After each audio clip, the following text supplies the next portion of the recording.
আমাকে ক্ষমা চাওয়ার জন্য তারা আহ্বান জানিয়েছে। আমি এটাকে স্বাগত জানাই। গণ অভ্যুত্থান 2024 আমাদের জাতীয় জীবনের জন্য শক্তি। একটি রাজনৈতিক দলের পক্ষ থেকে প্রেস কনফারেন্সে বিভিন্ন বিষয়ে বক্তব্য দেওয়ার সময় আমার একটা বক্তব্যের প্রসঙ্গ টেনে আমাকে ক্ষমা চাওয়ার জন্য তারা আহ্বান জানিয়েছে। আমি এটাকে স্বাগত জানাই। এইভাবেই রাজনৈতিক চর্চা হওয়া উচিত, গণতান্ত্রিক চর্চা হওয়া উচিত। যথেষ্ট সম্মানের সাথেই তারা কথাগুলো বলেছেন। তা আমি মনে করেছি এই বিষয়টা পরিষ্কার করা দরকার। গতকালকে সকালে শহীদ রাষ্ট্রপতি জিয়াউর রহমানের মাজারে আমাদের একটি সংগঠনের পক্ষ থেকে জিয়ারত এবং পুষ্পমাল্য অর্পণের একটা অনুষ্ঠানের পরে আপনাদের সাথে কথা বলার সময় আপনাদের প্রশ্নের উত্তরে আমি কিছু কথা বলেছিলাম। সেটা আমি আমার ভিডিওটা দেখে আবার এখানে প্রিন্ট করেছি। আমি বলেছিলাম জুলাই যোদ্ধা নামে একটি সংগঠন আমাদের সাথেও কথা বলেছিল, ঐকমত্য কমিশনের সাথেও কথা বলেছে। তাদের একটা যৌক্তিক দাবি ছিল, সেই যৌক্তিক দাবি পূরণের জন্য আমি নিজেও স্ট্যাটাস দিয়েছিলাম, কথা বলেছিলাম এবং সেটা ঐকমত্য কমিশনের সহসভাপতি প্রফেসর আলী রিয়াজ সঠিকভাবে অ্যাড্রেস করেছেন, সেটা প্রেসে বলেছেন এবং সংশোধন করেছেন। এরপরে তাদের অসন্তোষ থাকার কথা নয়।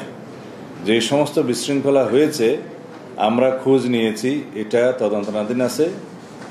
দেখা গেছে এখানে জুলাই যোদ্ধাদের নামে কিছু সংখ্যক ছাত্র নামধারী, সেটা ইন্টারভিউতে আমি দেখেছি, কিছু উচ্ছৃঙ্খল লোক ঢুকেছে।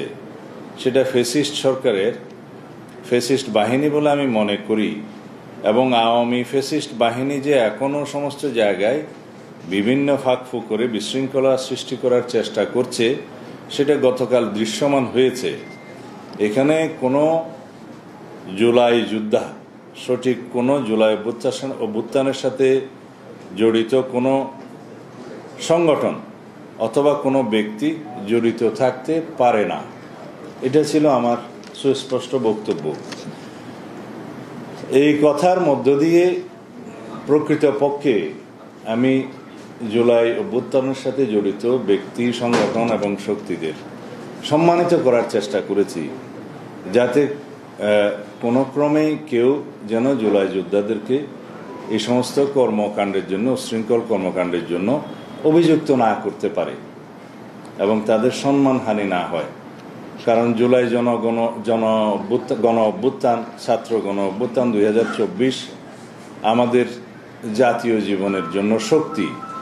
সামনে এই জাতিকে এগিয়ে নিয়ে যাওয়ার জন্য এই ফ্যাসিবাদ বিরোধী জাতীয় ঐক্য আমরা সমুন্নত রাখতে চাই এবং আমরা এই শক্তিকে ব্যবহার করে আগামীতে আমাদের জাতিকে এগিয়ে নিয়ে যেতে চাই, বিনির্মাণ করতে চাই একটি শক্তিশালী গণতান্ত্রিক রাষ্ট্র, সমাজ এবং রাষ্ট্র কাঠামো। সেই জন্য আমরা সবসময় তাদেরকে সম্মানের চোখে দেখেছি, দেখতে হবে।